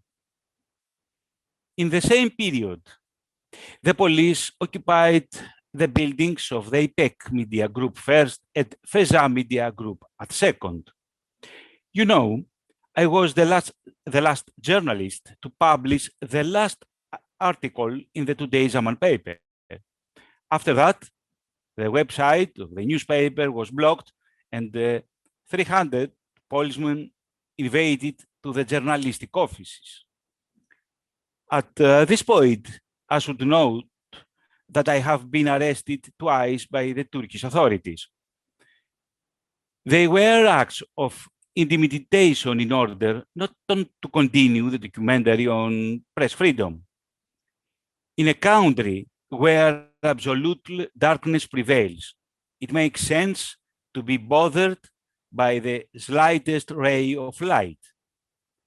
The real situation in Turkey is worse than one can imagine.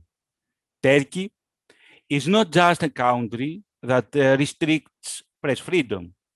Turkey is a country that kills journalists and anyone who defends freedom of speech and human rights. 3 cases that have shocked me and I would like to share with you are the murder of the Armenian journalist Hrant in 2007, the murder of the Kurdish lawyer Tahir Elçin, and the murder of the trans Hande Kander. Three aspects of the same policy: a government power that kills the different point of view, the different ethnic origin, the different sexuality. After the failed coup, the July of 2016, everything changed for the worse. Most of the journalists I have been in contact with in the past have been arrested by the Turkish authorities and taken to Turkish high security prisons and white F-type cells. The Midnight Express, I suppose you know the film, started a new route with the main characteristics of the horror, the torture, the mental and physical extermination of those who still resisted the darkening of the regime. Some of the journalists managed to escape from their country with fake passports after their legal passports were revoked by the Turkish government. And today, they live in European countries, the US and Canada. They were people with families, with a normal life, with social relationships, friends, with a normal daily life, as is the case all over the world. But in Turkey, everything is different, and you have to understand that. There is a deep, huge parastate that has complete control over government power and all institutions. In Turkey, there are no citizens, but pawns who obey and applaud their leader. Journalists' lives were ruined. The day after the failed coup, the descent, the cathode into Dante's hell began, a slow and torturous journey to hell. But I have the situation in numbers. More than 200 journalists and media workers have been imprisoned in Turkey in the past 5 years. 13 of them are still being held. Turkey countries to be one of the world's leading jailers of journalists. A total of 48 journalists spent at least one day in police custody in 2020. The reasons for their arrest, including referring to the fate of Syrian refugees, investigating the government's handling of the COVID pandemic, or covering the Kurdish issue. 27.5 years. This one of the longest prison sentences ever passed on a Turkish journalist. Can Dündar, the former editor of the daily newspaper Cumhuriyet means democracy in English, was sentenced to 27.5 years in prison on 23 December 2020 on charge of spying and assisting a terrorist organization. He was sentenced in absentia because he has given living in Germany ever since he was the target of a murder attempt in 2016. Dündar's judicial problems began after he published a story about Turkish arms deliveries to Islamic groups in Syria. President Recep Tayyip Erdogan reacted by saying, "The person who wrote that exclusive article will pay dearly. I won't let him get away with it." 71. This is the age of Turkey's oldest imprisoned journalist, Ahmet Altan, Ahmet Altan is a very important personality in Turkey. 63. This is the number of journalists convicted of insulting the president under Article 299 of the Criminal Code since Recep Tayyip Erdogan was elected president in August 2014. Journalists are also often convicted under the terrorism law, usually on a charge of supporting or being a member of an illegal organization. The law on banking and the law on capital markets are also used to prosecute and convict business reporters. 154. Turkey is ranked 154th out of 180 countries in Reporter Without Borders 2020 World Press Freedom Index. 139. Turkish journalists have been the targets of at least 139 physical attacks in the past 5 years. At least 18 journalists were attacked in 2020 alone. 160. At least 160 media outlets have been forced to close. The state of emergency measures adopted after the 2016 failed coup were used not only to shut down media regarded as sympathetic to religious leader Fethullah Gulen, the coup attempts alleged mastermind, but also to silence pro-Kurdish media such as IMC TV and left-wing media such as Hayatin CCTV. Both of these media outlets have been walking a legal battle for nearly 5 years to be allowed to resume broadcasting. 90%, this is the percentage of Turkish media outlets that are no way controlled by pro-government businessmen. 276. This is the number of days that critical newspapers were denied state advertising during 2020, depriving them of the revenue they need to survive. And I would like to finish my presentation about the way it sells. Human rights activists and observers are deeply concerned that the Turkish government has implemented an isolation regime for prisoners being held in cell at Kartal Special Type Prison in Istanbul while on trial for offenses under the anti-terror law. The regime of solitary confinement or small group isolation severely limits the range of human conduct, the variety of activities and the environment to which a prisoner has access.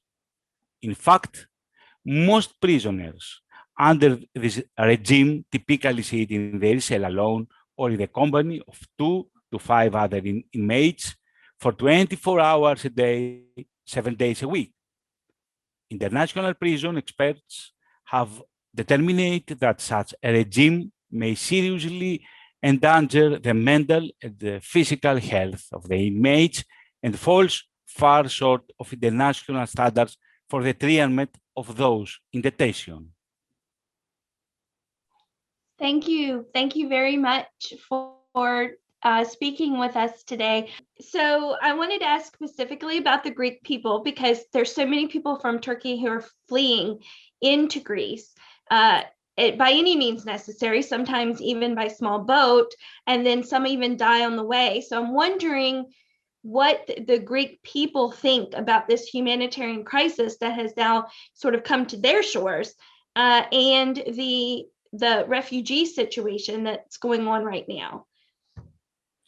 The refugee crisis from 2012 is very hard for the Greece. Every day, daily, arrived in Greek islands many refugees from Minor Asia or past the Evros or passing the Evros River, Mariç River in Turkey. I have directed a documentary about the refugee flow in Evros River. The title of this documentary is The Muddy River of Basim. But Currently, in Greece live many Turkish people who left from their country, either political pressure or either economy situation, and they left from the country. But the Greek people opened their arms. You know, Greek and Turkish people lived at the past under the same frame, the same space, common space, common sea, common space. The traditional enemies until yesterday now become the people who will host them. And really, it's very lovely, this. Traditional enemies now are again together and live together in Athens, the capital of Greece, and Thessaloniki or Selanik for Turkish people. It's emotional situation because here Turkish people found a new homeland, and it's very strange this to find a new homeland in a traditional enemy country. Well, and I don't want to diminish the seriousness because this is a very, very, very serious topic, and with the just the crisis and the lack of freedoms that are going on in Turkey, and we're very appreciative to the Greek people, but maybe because of the people and the Greek and Turkish people coming together on this, we will finally have the answer to who actually invented baklava.